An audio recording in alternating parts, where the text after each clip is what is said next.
Screen पे जो आप 3 इमेज देख रहे हैं लीवर का, उनमें से जो फर्स्ट वाला जो लीवर है वो बिल्कुल भी हेल्दी पर्सन का है।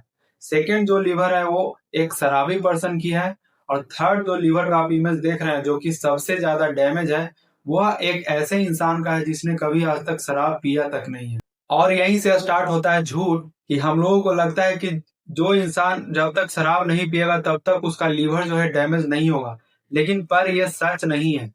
आजकल लीवर डैमेज होने का सबसे बड़ा कारण शराब नहीं है। सबसे बड़ा जो कारण है वो है मॉडर्न लाइफस्टाइल। आजकल इंडिया में फैटी लीवर एक साइलेंट एपिडेमिक की तरह हो गया। मतलब कि लोग यहाँ पे हेल्दी दिखाई देते हैं, अच्छे डाइट ले रहे हैं, स्लिम है, मोटे भी नहीं है, अल्कोहल का कंजप्शन नहीं कर रहे हैं, फिर भी उनका लीवर जो है वो साइलेंटली धीरे धीरे मर रहा होता है, बिना किसी सिम्टम दिए हुए।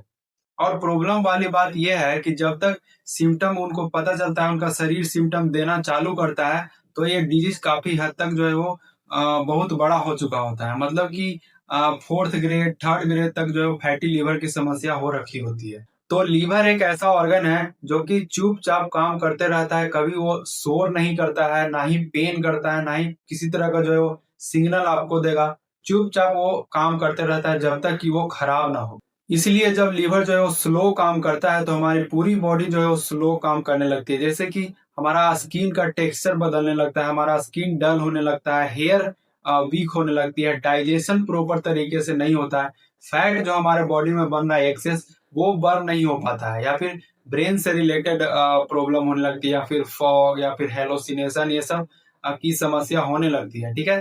और हम लोग क्या करते हैं कि इन सब चीजों को, सिम्टम को देख करके हम लोग इसको कुछ और समझने लगते हैं। जैसे कि शुगर समझने लगते हैं, या फिर थायराइड हो गया है, या फिर स्ट्रेस के कारण ऐसा हो रहा है, या फिर किसी का बहुत ज्यादा एज हो गया है तो हम लोग बोलते हैं कि एज के कारण ये सारी प्रॉब्लम हो रही है। लेकिन एक्चुअल जो रूट काउज है वो लीवर के खराब होने की वजह से ये चीजें आपको देखने के लिए मिल रहा है।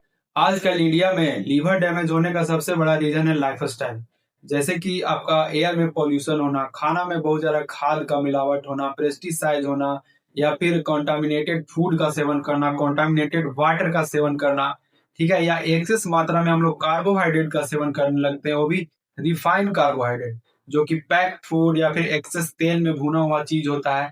और लाइफस्टाइल जो है वो सेडेंट्री लाइफस्टाइल, मतलब कि वर्क जो है कम करते हैं, मूवमेंट हमारे बॉडी का कम होता है। ठीक है। तो इसके कारण ये चीजें हम लोग को देखने के लिए मिलता है।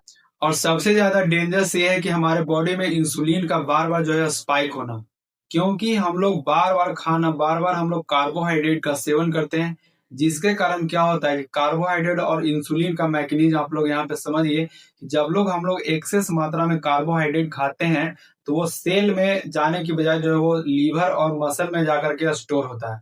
और लीवर और मसल को एक लिमिट तक ही वो कार्बोहाइड्रेट को स्टोर कर सकता है, ग्लाइकोजन के फॉर्म में लीवर में स्टोर होती है।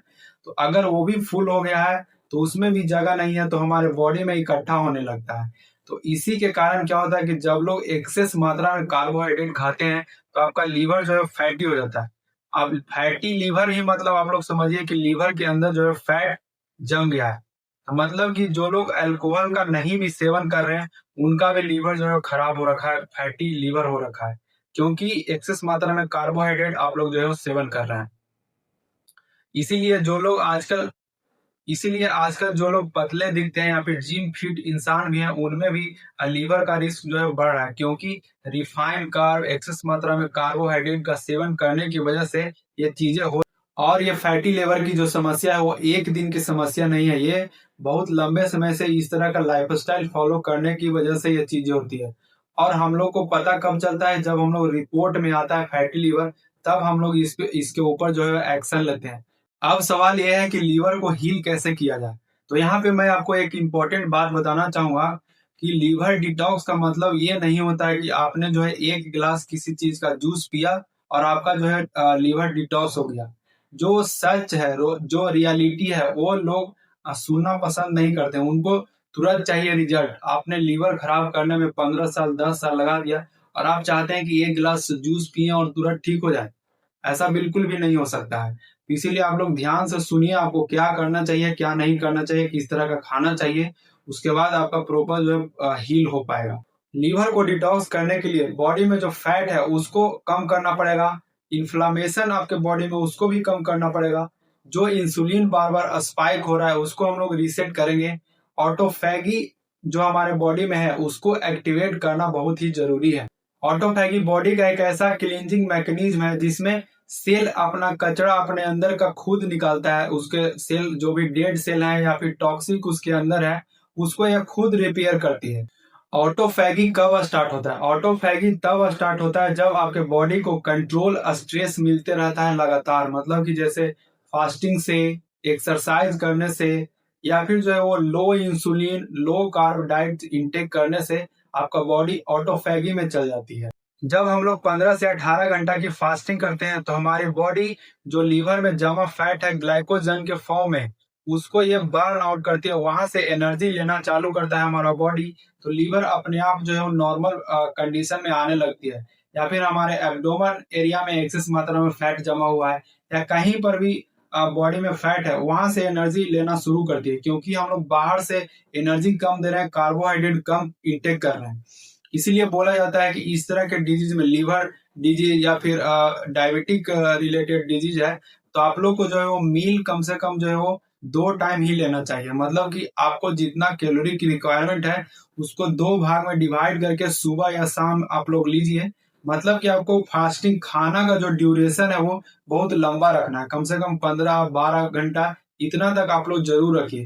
अब इसके साथ साथ आप लोग जो है वो एक्सरसाइज भी कर सकते हैं। एक्सरसाइज जब भी आपको बॉडी पे स्ट्रेस पड़ेगा तो आपकी बॉडी जो है वो ऑटोफैगी में जाएगी, एक्टिवेट होगी आपकी बॉडी। और ऐसा करने से क्या होगा कि आप खाना बहुत कम खा रहे हैं तो आपका इंसुलिन भी बहुत कम स्पाइक होगा।